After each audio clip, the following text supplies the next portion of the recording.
마태복음 19장 29절과 30절 말씀을 저와 여러분들이 한 목소리로 읽습니다. 29절입니다. 또 내 이름을 위하여 집이나 형제나 자매나 부모나 자식이나 전토를 벌인 자마다 여러 배를 받고 또 영생을 상속하리라. 그러나 먼저 된 자로서 나중되고 나중된 자로서 먼저 될 자가 많으니라. 아멘.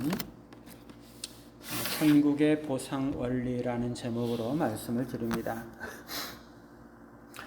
지난 시간에 베드로는 자신과 다른 제자들이 모든 것을 버리고 그리스도를 따랐던 것에 대해서 어떤 보상이 있는지를 물었습니다. 그리스도는 자신이 영광의 보좌에 앉게 될 때 그들도 12보좌에 앉아서 이스라엘 12지파를 심판하게 될 것을 말씀하셨죠.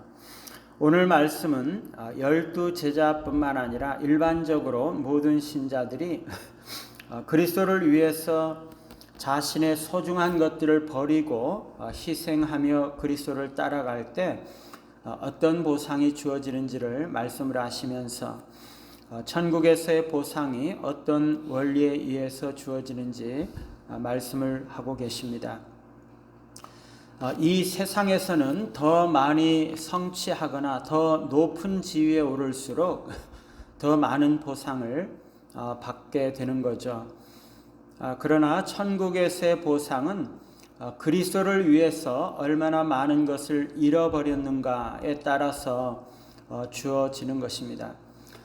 주님은 또 내 이름을 위하여 집이나 형제나 자매나 부모나 자식이나 전토를 벌인 자들에게 보상이 주어진다고 약속을 하십니다.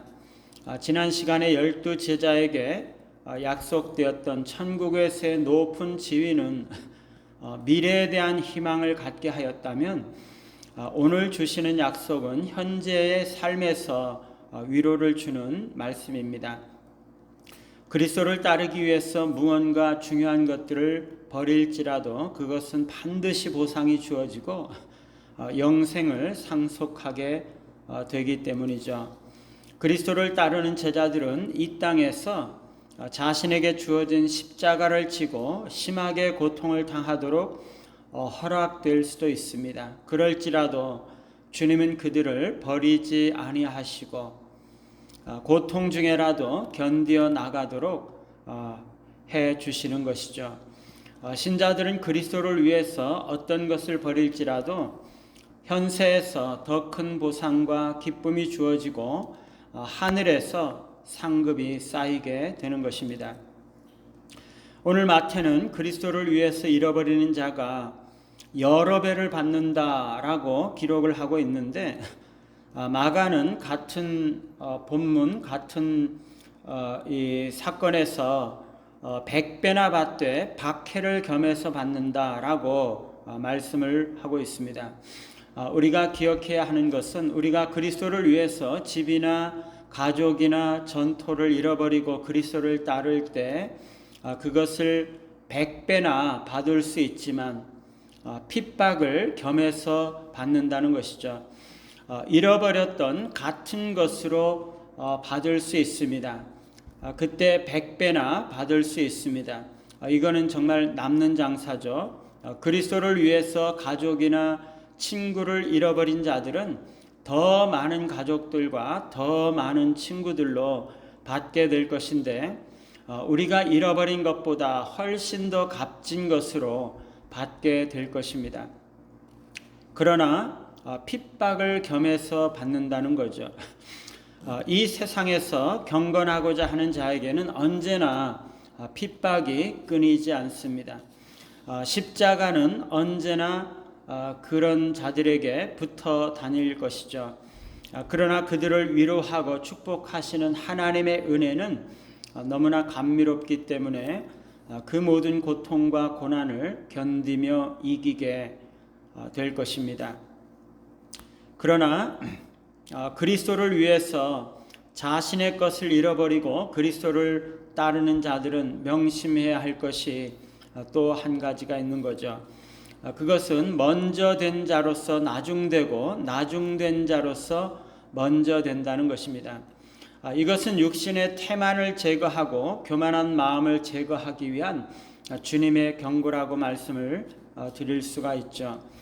사도들은 이제 곧 출발해 놓고 상급에 관해서 묻고 있다는 거죠. 우리도 종종 시작한 지 얼마 되지 않았음에도 불구하고 이미 많은 것을 성취한 것처럼 대가를 요구하고 상급을 바라고 있는지도 모릅니다.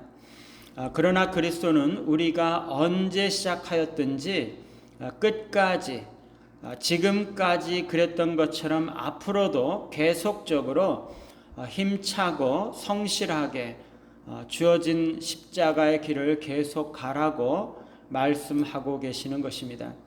만약에 중도에 포기하고 실패한다면 그것은 일찍 출발하였든지 얼마나 열심히 달려왔든지 아무런 소용이 없게 되는 거죠. 사실 먼저 된 자가 나중되고 나중된 자가 먼저 된다라는 이 말씀은 다음 장 마태복음 20장에서도 이 포도원의 품꾼들에 대한 비유의 말씀을 하고 나서 16절에 똑같은 말씀이 반복이 되고 있습니다. 말하자면 이 말씀은 천국에서의 보상의라고 말할 수 있는 거죠. 첫째, 이것은 하나님의 은혜는 모든 사람들에게 똑같이 주어지고 공평하게 베풀어진다는 것을 말씀해 주고 있습니다. 세상은 성취와 업적에 따라서 보상을 할지 모르지만 하나님은 믿음에 따라서 은혜로 보상을 하신다는 것을 말씀하죠. 이것은 오랫동안 믿음을 유지하고 주를 위해서 봉사한 자들에게는 겸손을 가져다 주고 처음 믿고 주를 위해서 길을 떠난 자들에게는 격려를 가져다 줄 것입니다.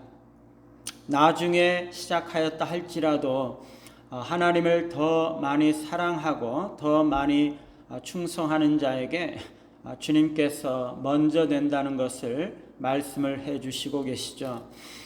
두 번째, 이것은 인간의 기준과 하나님의 기준은 너무나 다르다는 것을 보여주고 있습니다. 우리의 생각과 하나님의 생각은 너무나 다르죠. 우리의 기대와 하나님의 행하심은 너무나 다를 수가 있습니다. 하나님의 보상은 인간의 공로나 업적에 근거하지 않습니다. 그러므로 영적인 성공이나 교회 안에서의 지위나 직분으로 남들과 비교하는 그런 함정에 빠지지 말아야 하는 거죠. 세 번째로, 이것은 우리를 겸손한 봉사로 부르고 있습니다. 하나님 보시기에는 모든 사람이 평등하기 때문에 우리는 모든 사람들에게 똑같이 겸손하게 대하고 사랑과 동정심을 가지고 대해야 한다는 것을 말씀을 해 주시고 있죠. 우리가 그리스도를 위해서 소중한 것들을 버릴 때 주님께서는 반드시 갚아주실 줄을 믿고 때로는 핍박을 겸하여 받을지라도 주님께서 그것을 이기게 하실 줄을 믿고 끝까지 최선을 다하여 주님께서 맡겨주신 사명을 감당하심으로 주님의 위로와 동행하심을 경험하시는 우리 모두가 되시기를 간절히 바랍니다. 찬송가 341장입니다.